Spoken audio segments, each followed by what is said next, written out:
Welcome to the Harnessing Happiness podcast. Upbeat vibes generated and transferred to you. Now here's your host, Sarah J Naylor. Hello and welcome to Harnessing Happiness with myself, Sarah J Naylor. Thank you as always for stopping by and listening to my podcast. I'm delighted that you're there and you're listening. It's great to have you as my audience, so thank you. Today I have with me the fabulous Meredith Rawlings, and I'm going to hand over to Meredith because she can introduce herself, as we all know, far better than I can. Hello, I'm really excited to be here too. I am a transformation coach. I work with primarily female entrepreneurs to help them better understand who they are, what their purpose is, so they can connect with that and live more effortlessly and experience expansion, growth, abundance, freedom, all of those wonderful things, and basically beat out all the hustle, grind mentality, perfectionism, anxiety, all of that stuff. So everything just gets easier and more fun. Yay! And that's what we want, isn't it? We want to live a life that is happier, is easier, and it's just, sometimes it's just the smallest of things that can be changed, isn't it? But you use an interesting technique, don't you, that you've told me about previously, that I'd love you to sort of talk to my audience about, but I also would love you to talk to everybody about your sort of journey, because that's really what's inspired you to arrive at where you're at. Let's hear more of your backstory, and we can come to your front story and your side story. We can do all the bits. Yeah, so I found my primary technique that I use basically because I had a really rough time and kind of had a breakdown, and it just fell in my lap, as all divinely inspired, wonderful things do. I said in my intro that I help people understand themselves better. To do that, I use human design, which is a system that brings together astrology, quantum mechanics, the Kabala, I Ching, like genetics, all of these things, kind of rolls it all together and gives us a really, really dynamic, detailed blueprint of your energetic blueprint, how you're designed to work most optimally, what characteristics that you have that you can play to your strengths, as well as what conditioning are you really susceptible to. And that's what I really like to use it as kind of a hack. We don't have to spend a year in therapy to figure out exactly why you're a perfectionist and why do you feel like you have to work so hard all the time and why do you have to prove yourself? Like, I know why. It's right here because you have these centers in your blueprint that are open. Create a void so that you can absorb energy from the outside world, from your parents, from your friends, from school, from just society in general, which is where a lot of things come from, just floating around in the air. You know, it's just like COVID. Oh, yes. Everything is just floating around and you can just absorb it. So it's so easy. I can immediately look at your chart and say, okay, well, she's probably got this, and this going on. And so let's dive into that. And then we can do the work. What's most important is doing the work of deactivating that conditioning so that you're not making decisions from that place anymore, but you're making decisions knowing that that's probably working in the background, but we can work around that and make more aligned decisions. Because actually, once you can acknowledge a behavioural trait, that's when you can bring about the changes, isn't it? Because it's actually recognising it and going, ooh, because actually the subconscious is really only like a tape recorder, a CD or what have you. It's got programming attached to it, but we aren't our behaviour, and we can change that program at any time, but you have to acknowledge what that bit of programming is that needs changing. The other thing that really was a game changer for me when I found human design is it allowed me not just to understand this is why I'm doing this, but also that it's not me. This is conditioning. I don't have to say, I am anxious. I am a perfectionist. It's not a part of my identity. It's just a behavior that I picked up. And so it's way easier to create a gap, a distance where I can say, okay, who I really am is someone who is able to connect deeply with people and to explain things at a really high level for people and see patterns and all of these really amazing things. And sometimes I experience anxiety. Sometimes I choose to act in a way that is reflective of perfectionism. Sometimes I push myself too far because I don't have a good mechanism in my body to understand, hey, I'm tired. I need to take a break, you know? Yeah, exactly. I just don't have that naturally. I have to be really vigilant about that. And I know that about myself now. So it's all of that stuff that helps me label that as other. It's not who I am. It's just something I'm experiencing. And that makes it a lot easier to stop doing it. On that subject, but from my training as a coach, because I sort of trained 10 years ago, was that it's like an overdone strength. When you've got that sort of that perfectionism, it's great, but you know, you can almost have that word perfectionism as a negative connotation in your mind.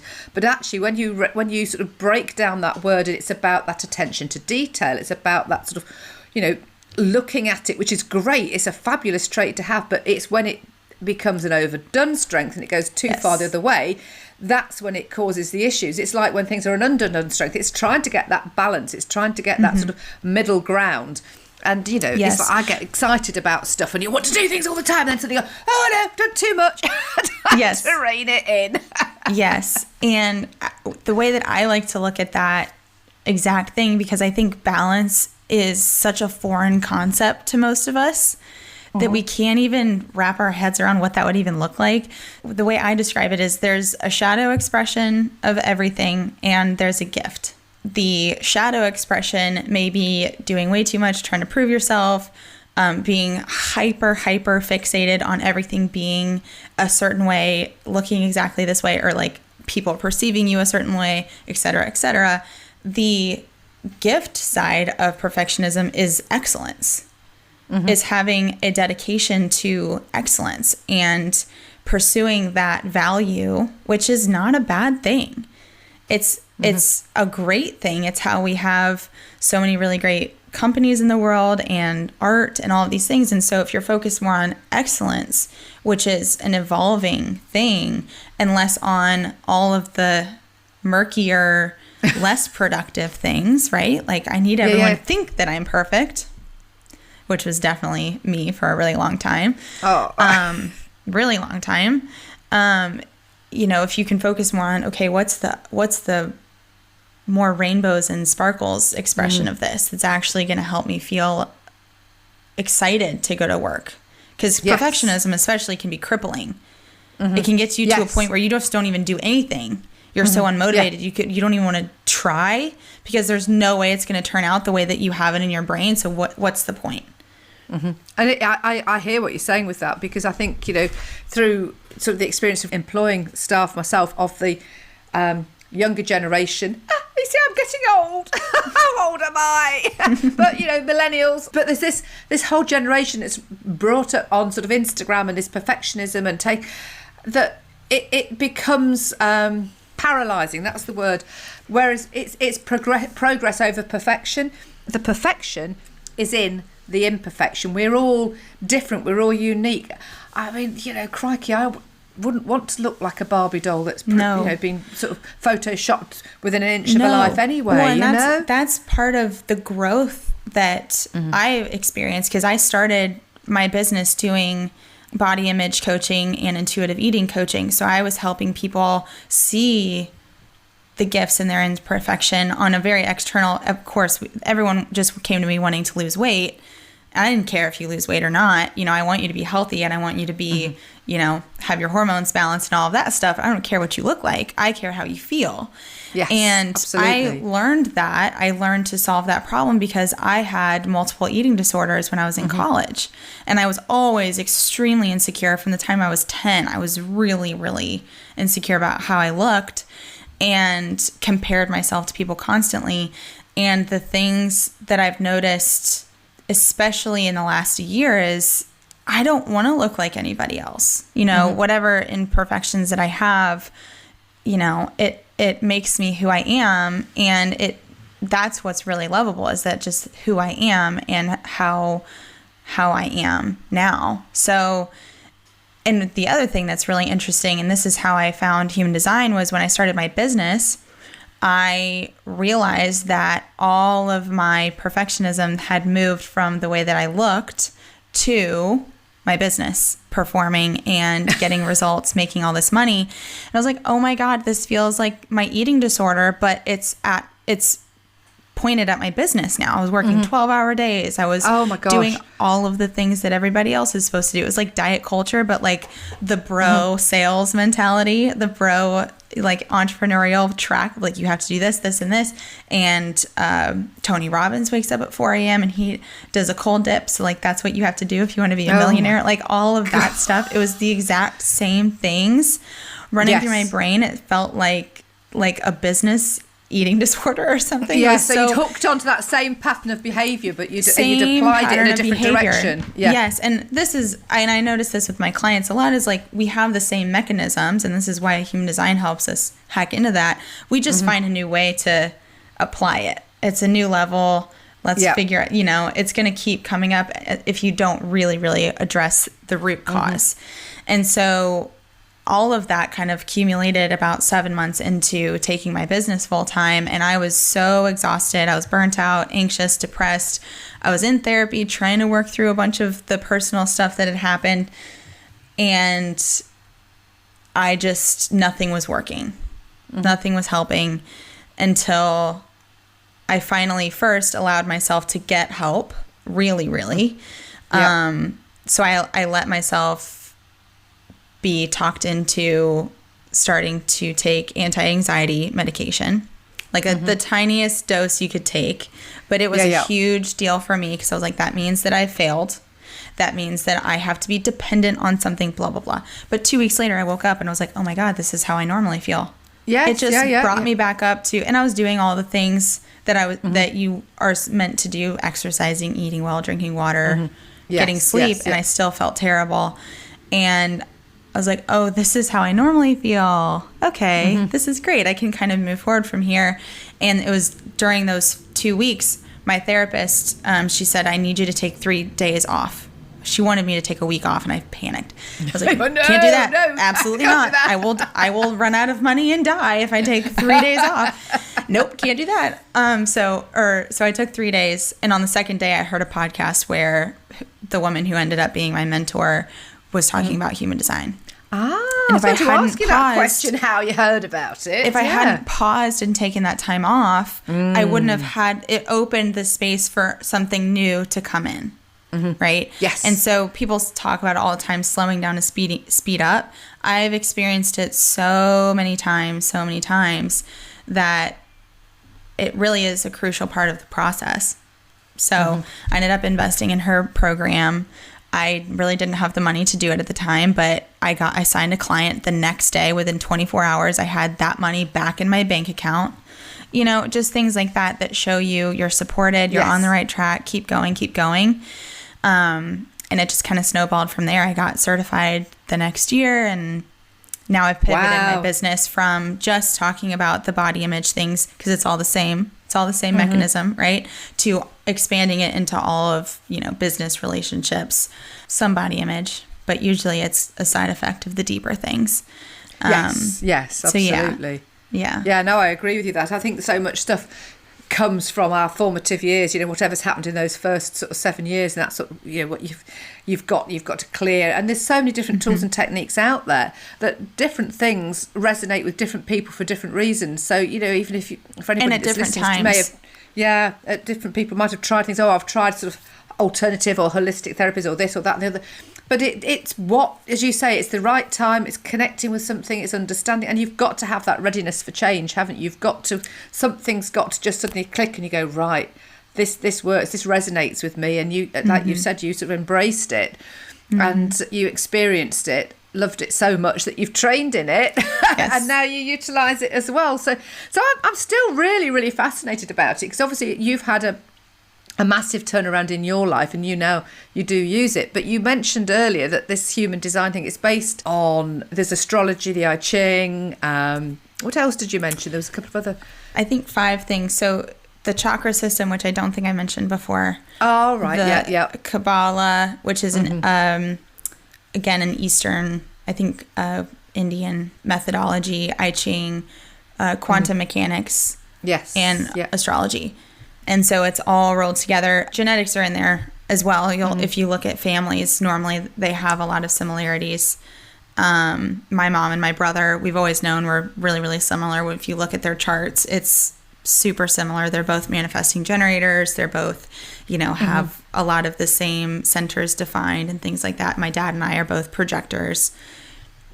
It's always been me and my dad and my mom and my brother trying to face off because we work differently, right? And so now it's like, duh, of course we do.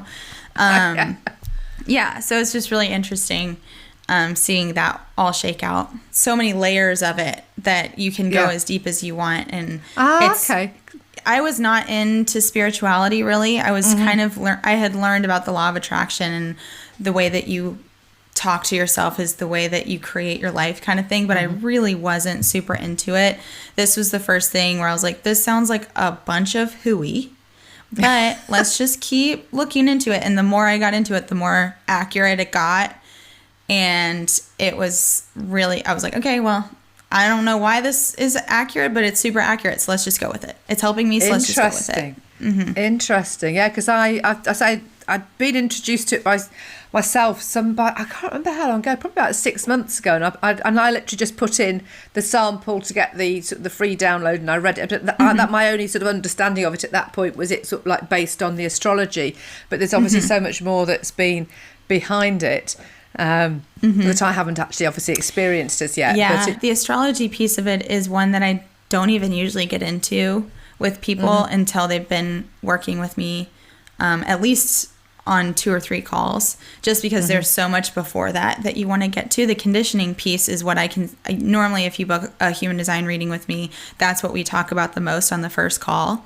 And then if you want to, we can get in. So the astrology piece comes in where we can look at what genes you have activated in each astrological sign. So like your sun sign is just your general energy and beingness. And I can look and see, okay, you have gene 18 there. That means that you have this, and this quality. This is the shadow expression. So if you're feeling resentful, let's say, that means that you're out of alignment with your general beingness. And we can just go super, super deep into here's what you're here to learn. Here's your way of expressing love, or this is what you're supposed to learn in relationships. Like all of these things, you can go so deep with it. Oh, and that's wow. just one aspect of it. That sounds fascinating. But how long did that take you to learn then? I had been applying it in my own life for about a year, and I talked to my clients about it a little bit. And at that point, I was still doing the intuitive eating, but I would kind of look at it and be like, oh, hey, this is interesting. Almost all of them have this same area undefined, which means that they're more susceptible to all of the things that lead to disordered eating and body image. But I hadn't really positioned myself as someone who taught that because I wasn't an expert. I was just playing with it. And then I had a client who found me through my human design mentor, and she signed up for the certification that she offered. She was like, this is amazing. This has helped me so much just learning from you. So I'm going to get certified. Well, about 3 weeks later, we were on a call and she said, I have not even opened that certification. I'm not supposed to do it. You are. So I want you to take over this program for me. It was a over $3,000 program. And she just gave it to me because she said, I want you to teach my clients this, but I don't want to have to do it. So I'm just going to give it to you. And again, like things just roll out to work for you, because I had looked at it and thought, you know what? I listened to my authority, which is something I learned in human design. I was like, you know what? I'm getting a not right now vibe. So didn't go for it. So that was a 3 or 4 month certification. And that was in 2020. So it's been about 2 years. And obviously, as you say, you now work with it all the time. So how has it changed your life then? I mean, because it sounds like it really has been transformational for you as well. Yeah, it has just given me a better perspective on the way that I am meant to move through the world. I am much less rigid about how much I work and all of those things, and much more understanding of myself, as well as seeing the way that other people are different and yet so similar. But really, it's just allowed me to work less and enjoy more. And that's really what most of my clients come away with. They feel more clarity, more empowerment, more authentic, more confident in who they are and why they are the way that they are, especially if they come from a background of being like really down on themselves or really insecure. They see, oh, this is all because I have this gift on the other side of it that I can start to leverage and tap into. So seeing all your imperfections as gifts, because I can literally say, oh, hey, this thing that you hate about yourself, here's the other side of it. We just have to do a little bit of work to get you into that space. When you are working, then is it everything is revolves around this technique, or do you use other techniques and obviously you've got your experiences, haven't you? And I'm sure, having had those experiences yourself, which, as you said, you tried all sorts of things, didn't you? All sorts of things. Oh, all sorts of things. We usually use human design as a tool. I also work I do a lot of energy healing techniques and teach my clients that, especially in the mastermind. I give them all sorts of stuff. I do a lot of mindset reprogramming with them, understanding. I don't know if you've ever been through like cognitive behavioral therapy, but there's a lot of things that I pulled from that to kind of help people rewire the way that their brain works. Whatever you need in that moment, we try and pull all of these different tools together to help you. But I use human design a lot to kind of tap in and be like, oh, hey, remember this? This is why you're behaving this way. Let's choose a different story. Yeah, so it gives you that structure that you're working within. Absolutely. So, I feel a lot more certain when someone's talking to me about something. I'm like, okay, well, first of all, we know what trauma you've been through. We know your experiences, and it's causing you to behave in this way through the lens of your human design has been the filter. Does that make sense? When it's something that's not familiar, it's trying to get your head around what it actually involves. But in fact, do you know what? For me, I don't always need an explanation. I say we've all got different learning styles. Totally. But actually believing that something is working is the key to something working anyway. And I've never really felt the need to sort of dig in and ask for, well, how does that work and why does it work? Yes. When there's that level of acceptance, which I have, with things like EFT I've done, and sort of hypnotherapy. And when I trained, I did a lot of NLP work, and I've done some training since then with Richard Bandler and Paul McKenna. And, there's different people, once you experience it, you do it, you accept it, rather than going, well, I don't feel the need to pull it all apart. Yes. If it works, it works. And, listening to what you said, it works. It's worked for you. It's taken you from the struggles that you were having, the therapies that you were going through, and taken you from that journey of, I've had this eating disorder, I've overcome that, but I'll throw myself into my work, and there's this pattern of behaviour. Yes. Oh, hello, I'm still doing it, but in a different area, but bingo. And it's that listening, but as you said, it's creating that space for something to come in, for you to hear it, because actually if you are too busy, there isn't that time to allow yourself to think and to breathe for stuff to come in. And I'm guilty as charged on that at times, and you have to go, no, stop, it's fine, it's okay. But I'm so programmed into myself, work. But I can switch off. And when I do switch off, it's great. And in fact, I was actually ironing at the weekend going, I don't usually like ironing. And I haven't ironed for a long time. I just was on a mission to get the ironing pile down. I thought, actually, do you know what? It gives you time to think. It's things like that. I love to clean. That's my version of that. I love to clean. It's very meditative for me. And it's one of the only times where my brain kind of gets into unless I'm doing yoga or something, where my brain actually kind of is quiet and I can get some clarity. So that's my version of ironing. I think showers are the same as well. I was having a conversation with somebody the other day, and they said, I think that's something that will come to me in the shower. I said, yes, it usually does, and you haven't got a pen and paper to hand at the time, have you? They do make notepads that you can have in the shower. Oh, really? Because some people really do get so much inspiration in the shower that I think they actually make those.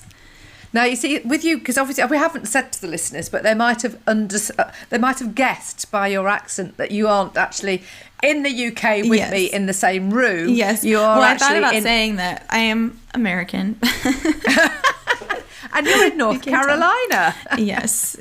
There, you may have picked up a little bit of Southern accent, but it doesn't come out too often, I don't think. You normally have things like that in the States before we probably get them in the old UK. So maybe you have got notepads and pens that I certainly haven't heard or seen, unless I suppose I have a good look around Amazon. You can always find something. I was going to say, it may be one of those just very, very niche products that you don't know exists until you're looking for it, and then you find it. But yes, I don't think it would be any good having a wipe clean board in the shower, because if you write on it, it will just wash off. But yes, I'm sure there probably is something that you can take in there for your aha moments. I was going to go back to something you said earlier, because so much of what we've been dancing around is, how has human design work for you and why does it work and all of those things. Some people really do have a personality trait in which they do crave that understanding and deep knowledge, which there's always a line that needs to be drawn. Like, you don't need to know anymore. You need to just go and do the work to actually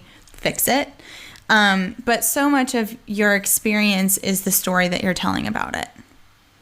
And so if you're telling the story that I can't move forward in my life until X, Y, and Z happens, or until I understand more about who I am, which I think is always kind of the beginning of the, awakening process and the growth process, is like, I'm really interested to understand why I do the things that I do.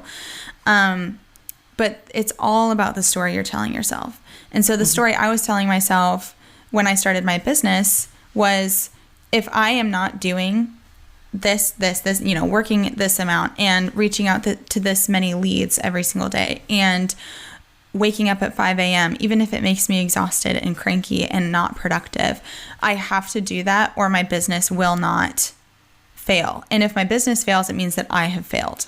And if I fail, and you have to just follow that why do you think that? Why is that true? Why are you telling the story?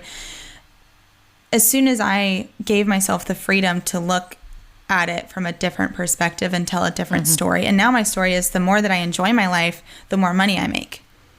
Yes. And the more I allow myself to relax, the more inspiration that I have and the more I grow and all of those things. I've just changed the story. And so when I find myself in one of those spaces, and I was telling you, March, I worked way more than I normally do. And I noticed a huge difference, not just in my well-being and my mental health, but on the 3D side of things, my business was not growing the way that it had been the months prior, where I was really relaxing and really in flow. Yeah. So I relearned that lesson of, okay, well, there are these times where we do really have to push and get a lot of stuff done, and it needs to be temporary. Yes, absolutely. Absolutely. Always an ebb and a flow and a just figuring things out as you go. It's feeling your way through, isn't it? We say we're going with that flow. Well, sometimes that flow does need to sort of give a push to get around that rock, get around that stone. But you can't maintain that. You do need to have that sort of the give and the take, the movement of it all, and feeling your way through it. And it's actually when you sort of tune into yourself that you get that sort of sense and that feeling. And I've had to do that with my business over the years and sort of apply it in different ways. And I always work by the mantra, everything's working out wonderfully, and whatever's going to be presented is where I'm supposed to be at. And it's you've just got that energy, because then you're not affected by stuff. I mean, you've used the word perspective, and you've used the word energy. I mean, I trademarked it last year, my 8 mindset methodology, which is acceptance, perspective, and energy. So it's sort of accepting where you are and where you're at, but shifting your perspective of it. So looking at it like you've been explaining in a different way, and channeling your energy accordingly. So absolutely, we are the stories we tell ourselves. So if you start to change that story and go with your flow, just everything starts to move in a completely different way. And you can't be worrying so much about the outcome.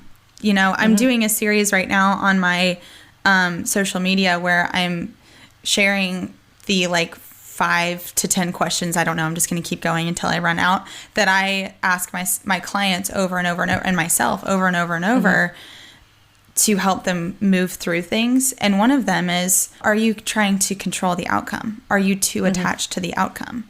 Yes. Because there may be another thing in the works that you can't even comprehend. I just had a client right before this who has a job offer out of nowhere that is in her same field, but it's going to allow her to relax more, and it's going to, I think, pay her over double what she's currently bringing in her real estate business, where she's hustling, and it's affected her health, her relationships, all of these things.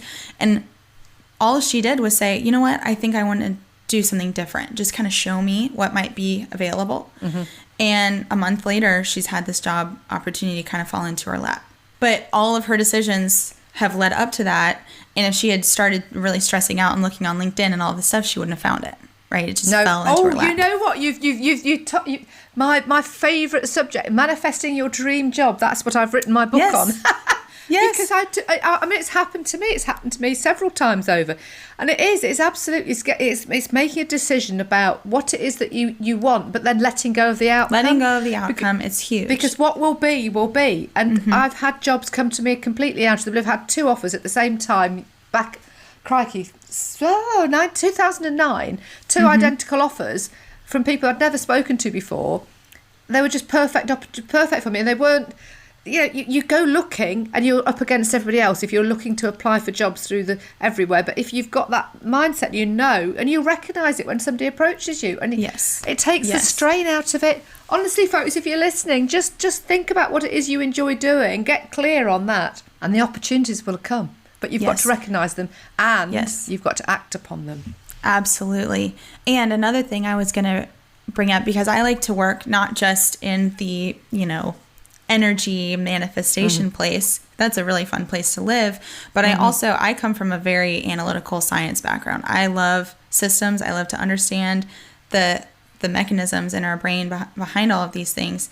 And what we've been talking about, the reason why it works is because there's a structure in our brain called the reticular activating system. Your RAS. Yes, the RAS. And its job is to find patterns and to find evidence of what you're already thinking about in your reality. And it filters out, because we can't possibly process all of the things that we see and hear and feel in our everyday. It's just too much. And so we evolved this structure to help us pick out the things that are important.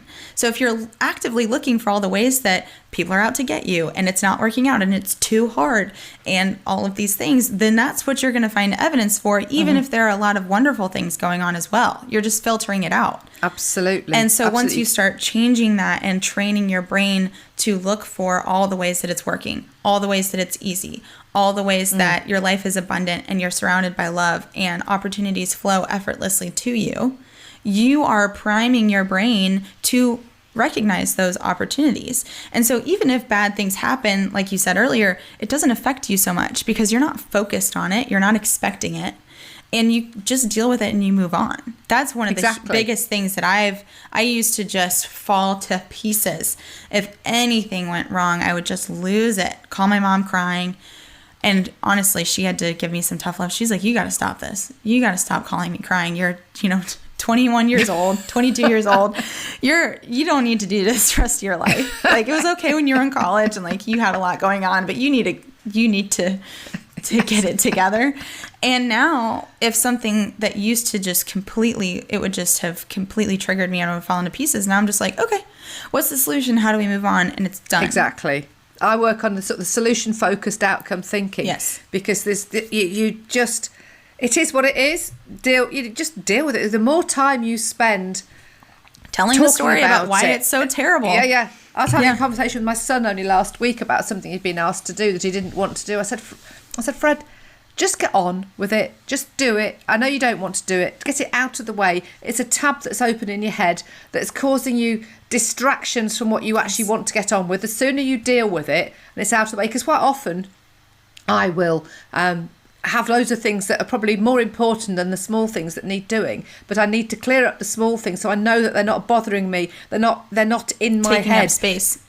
Yeah, and so from an energetics point of view, almost like a feng shui, it's that sort of stuff. If there's anything that sort of annoys you, irritates you, distracts you, clear it, get rid of it, or things that give you bad feelings, get rid of it. It's about focusing on the good stuff. Like you said, it's the good old RAS, the reticular activating system, will sort of filter it, distort it, get rid of it, because we're processing, and I can't remember what the volume is. We're processing either.